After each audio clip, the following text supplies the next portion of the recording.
I'm definitely somewhat conflicted based off the title of this video here, guys. Oklahoma wants to make it a crime to live in a state without legal immigration status. Also, guys, really quickly, this is a suggestion via Discord.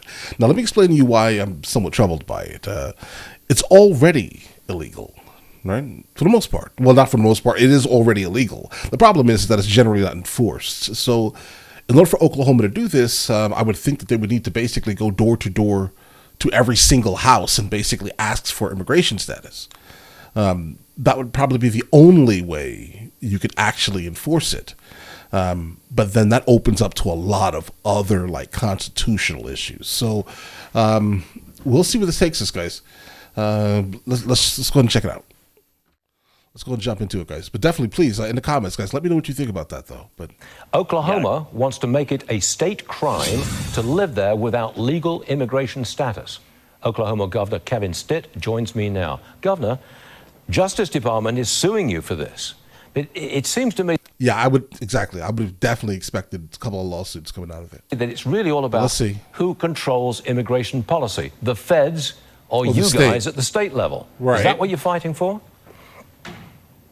You know, absolutely. Well, first off, I mean, it's already illegal to be in our country undocumented or to come in anywhere except the port of entry. So this law did not all of a sudden that we passed in Oklahoma make it a crime to be here illegally. So that's the first thing. That helps. But, you know, again, we've got to have a secure border, but we also believe in immigration policy and workforce. So we're actually trying to solve that in Oklahoma. And I set up a task force that would really put H-1B visas back in the state form. And so we want the state of Oklahoma to be able to determine who's in our state, who's working. Let's make sure that we know who they are and meet the needs of our workforce, quite frankly. But we have to have a secure border. We stand on that in Oklahoma. But you want more H-1B visas, don't you?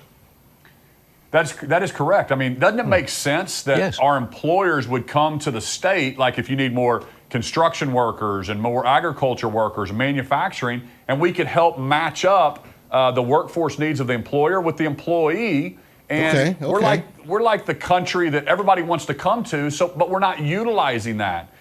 They need to pay taxes. They need to be part of our society. I'm not saying that they have to vote, or we're not going to make them U.S. citizens and give them access to all of our safety nets. But if somebody wants to come work and provide a service, then we should match those two people up, and that's kind of our philosophy in Oklahoma. Oh, guys, this is genius, actually. Like, hearing the governor speak on this here, that would solve a lot of the issues here, right? Because if you think about this here, a lot of the people that are coming at the border specifically are saying that they're coming for economic reasons, not specifically or not really any type of asylum. They don't qualify for asylum, but yet everyone is saying, yeah, these are asylum seekers. No, the overwhelming majority of them are economic migrants, right? Now, the H-1B visa here is a visa that allows U.S. employers to employ foreign workers in specialty occupations. Now, this would make all the sense in the world, specifically for the jobs that for some reason Americans will not take at any hourly wage. A lot of these individuals will take this job. So if we're talking about agriculture, that would absolutely be amazing. If we're talking about any type of warehouse work, etc., where you can hire people that actually want to work,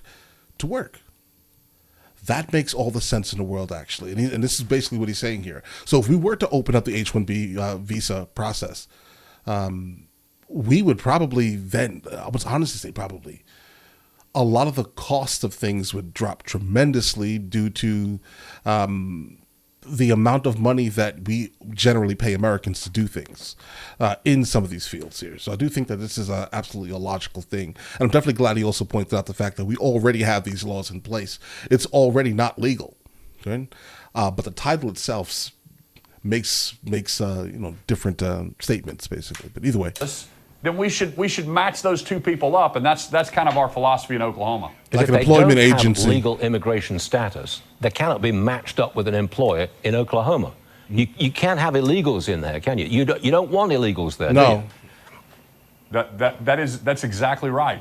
We've got to make sure we know who's coming in, and if you look at who's coming through the southern border, only 18% are Mexican nationals. I mean, you got people from all over the world, people on the terrorist watch list, 52,000 from China that are coming in across the southern border.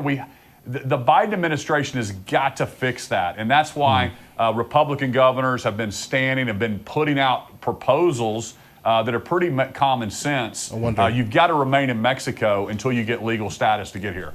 Governor, you're calling on the White House to help the 5 Americans facing charges of illegal possession of ammunition in the Turks and Caicos. Have you heard back from the administration? Tell me more about this. Yeah, this situation is crazy. We have 5 Americans that are being prosecuted down in Turks and Caicos they basically had a couple pieces of ammo, like a deer round cartridge in their backpack from a previous hunting trip, and now they're facing 12 years in prison. Had a great conversation with the White House yesterday, just kind of putting that on their radar. We've talked to the Justice Department.